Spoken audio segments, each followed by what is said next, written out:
مخاطبین از رسانه پشت پرده ماجرای فیلم استاندار سابق یادتونه تیمی میگه که منم داشمی رو های گلزار جابجا کرد. درود به مخاطبین عزیز، بنده امین فردین خوشحالم که به همراه تیمم بار دیگه با یک برنامه پشت پرده دیگه با شما هستم. امیدوارم که هر کجای این کره خاکی که هستید و صدا و تصویر من رو می‌بینید و میشنوید حال دلتون خوب باشه، جیبتون پرپول باشه و از همه مهمتر سالم و سرحال باشه. یه نکته جالب و یه خبر پشم‌ریزون، البته دور از انتظارم نیست، بهتون بدم که فیلم فرسام دختر رشدی در حال حاضر در صدر جستجوهای ایرانی‌ها در یک ماه گذشته توی گوگل و تمام سایت‌های کارهای اداری قرار گرفته و تونسته یک رکورد شگفت‌انگیز رو از خودش به جا بذاره که نسبت به رکوردهای قبلی 33% افزایش پیدا کرده و این نشون از حشری عصبی بودن و نشون از این داره که چقدر تو اون جامعه شما هر چیزی رو بخوای جلوش رو بگیری، بخوای سرکوب بکنی، از یه جای دیگه این حشریتش میزنه بیرون و تبدیل به بشریتش میشه. اما انتشار این تصاویر باعث شد که یه سری ویدیوهای دیگه بعد از اون وایرال بشه و مثلا یه دونه فایل صوتی اومد بیرون به عنوان اولین مصاحبه مادر دختر فیلم جنجالی رشدی که اومدن یه فایل صوتی منتشر کردن. اولین فایل صوتی رو با هم بشنویم، یه چند تا نکته داره و برای اولین بار حالا داریم راجع به این فایل صوتی صحبت میکنیم. من نکات شما بگم و بریم راجع به این قضیه افشاگری کنیم. نذارید و چیزایی که دارم من الان میشنوم، هر روز یه عده میان میگن اینجوری شده اونجوری شده، نمیدونی دارن اینجوری شده اونجوری شده، داره این کارو میکنه، فردا داره این کارو میکنه، فردا پشت سر بچه تو میخوادی 1000 تا صفحه بذاره، تو رو به اعتقاداتتون، تو رو به پیامبر، تو رو به هر چی که بهش اعتقاد دارین، تو رو به خدایی که بهش اعتقاد داری از بچه من چیزی نذارین. الان کلیپ هایی که داریم پخش میکنین تو یوتیوب من نمیدونم و هر روز هر لحظه یه چیزی پخش میشه، واقعا دل منو به درد میاره، دل پدرشو به درد میاره. شما نمیدونی ما تو چه شرایطی هستیم. تو رو به خدایی که بهش اعتقاد داری، تو رو به قرآنی که بهش اعتقاد داری، تو رو به مقدساتت نذار. دیگه واقعا اصلا انرژی ندارم. به اون خدا ما زندگی سالمی داریم، با کسی کاری نداریم. خواهش میکنم ازتون اگه برای این هستش که بخوای خواهش میکنم به عنوان یه مادر التماستون میکنم نکنید این کار. بله، اولا اینکه حالا ممکنه یه عده این ویدیو رو ببینیم، ما ملت جوگیری هستیم و سر همه چیزو باور میکنم. الان یه عده این ویدیو رو میبینم میگم وای خیلی گناه داره. اولا اینکه این فایل صوتی مال مادر این دختره نیست. این فایل صوتی مال زمانی هستش که یه دختر رفته بود پیش تتلو و بعد از اون هم حسابی اون ماجرای کتک زدنش و چیزای مختلف وایرال شد که این مادرش اومد موضوع رو اینجوری راجبش صحبت کرد. پس این فایل صوتی مال دوران تتلوه، هیچ ربطی به فرسام نداره. اما حالا ما بر فرض محال میگیم که این فایل صوتی مال این مادر دختر رشدی فرسام بوده. سلطان، اینقدری که تو از اعتقادات مردم میگی، یه ذره کاش که این اعتقادات رو تزریق میکردی تو خانواده خودت.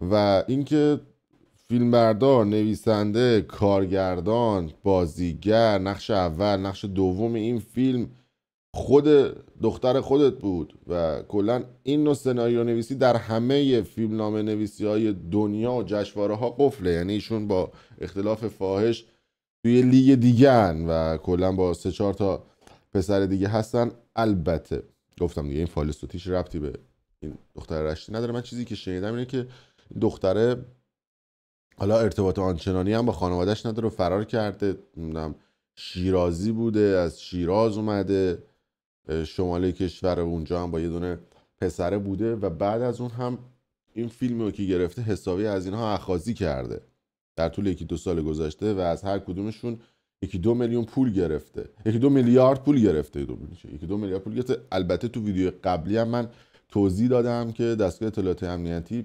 با رصد گوشی‌های این دختره و با اعترافاتی که این دختره کرده عنوان شده که این فیلم ها رو میفروخته به 1-2 نفر در خارج از ایران و اونا هم حالا احتمالاً میفروختن به سایت‌ها و جای مختلف. اینو میخوام به شما بگم که مراقب باشید، یعنی هر جایی میرید حالا میخواید کار اداری هر چیزی انجام بدید حواستون باشه یا روی فیلم گرفت ممکنه فیلم تو برداره بفروشه. بعد از اون هم خبر رسیده که این پسرا آزاد شدن، ولی خب دختره هنوز توی زندانه و اونجوری که مشخصه فکر کنم حالا گیر باشه و نتونه بیاد بیرون. حرف از تتلو هم زدیم حالا توی این ویدیو که این فایل صوتیه که من براتون پخش کردم مال مادری که از اون دخترا بود. تتلو چند ماهی رو توی انفرادی بوده، بعد از اینکه از انفرادی میاد بیرون میاد توی بخش و اونجا با وکیل بند زندان اوین اول درگیر میشه. بعد از اون دادستان پروندهش میاد توی پروندهش و خود مسئول زندان میان رو پروندهش که اونجا بهشون فحش ناموس میده، میزنه زیر گوش دادستان. بعد از اون دوباره میفرستنش توی انفرادی، بعد میفرستنش زندان تهران بزرگ. و چیزی که مشخص هستش با توجه به اینکه جرم‌های متعددی رو بهش بستن و اینکه توهین به مقدسات و چیزهای مختلف و مرتد و چیزهای این تیپی، براش اشد مجازات که یه دونه 10 سال، یه دونه 5 سال و یه دونه اعدام هست.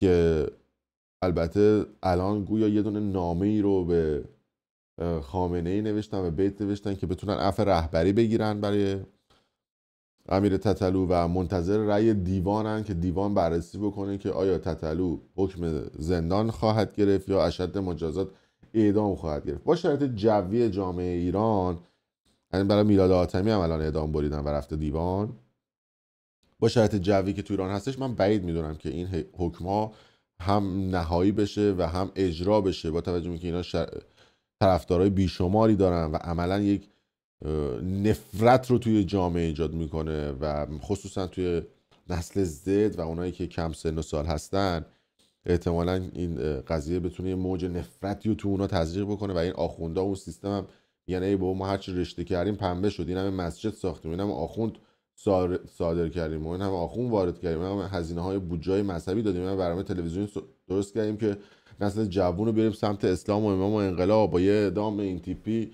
اون نسل و اون آدم ها شیفت میشن و میرن توی سمت دیگه. هرچند کسایی که طرفدار تتلوان کلا یه جای دیگه هستن، توی لیگ دیگه هستن، ولی به حال این قضایا مصلحت اندیشی میشه. من فکر نمی کنم حالا تتلو بخواد بیشتر از 10 سال حکم زندان بگیره که باز همون 10 سال حکم شکسته میشه و بعد از 2-3 سال میاد بیرون و پروندهش جریان پیدا خواهد کرد. اما حالا برگردیم به موضوع فورسا. یه سری تصاویر اومد بیرون، ماشاءالله هر روز فیلم‌های جدید میاد بیرون. بهتونم گفتم بیش از 7-10 ساعت فیلم اومده بیرون و نکته جالب این هستش که چقدر مردم کنجکاو همچین فیلم‌هایی هستن و خودشون دنبال میکنن این فیلم‌ها رو و همون آدمایی که این فیلم‌ها رو دنبال میکنن همون آدما میشن منتقد اونایی که اینا رو پخش کردن. یعنی آقا چرا پخش میکنی؟ ناموس مردم فلان بیسان. بعد خودش نفر اول در حال سرچ کردنه و دست اول با بالاترین کیفیت دنبال دیدن همچین فیلم‌ها. یه مقدار به خودمون بیایم، برگردیم به خودمون، باید به خودمون واقع بینانه رفتار بکنیم و واقع بینانه به موضوعات نگاه بکنیم. خودمون بعد شروع بکنیم برای اینکه بخوایم خودمون اصلاح کنیم. در صورت مرسی که تا این لحظه با ما بودید. این آخرین اخبار در خصوص فورسا بود، در خصوص جنگ و قیمت دلار و بیت کوین چیزای مختلفم تو ویدیوهای بعدی بهتون خواهم گفت. خیلی مخلصیم.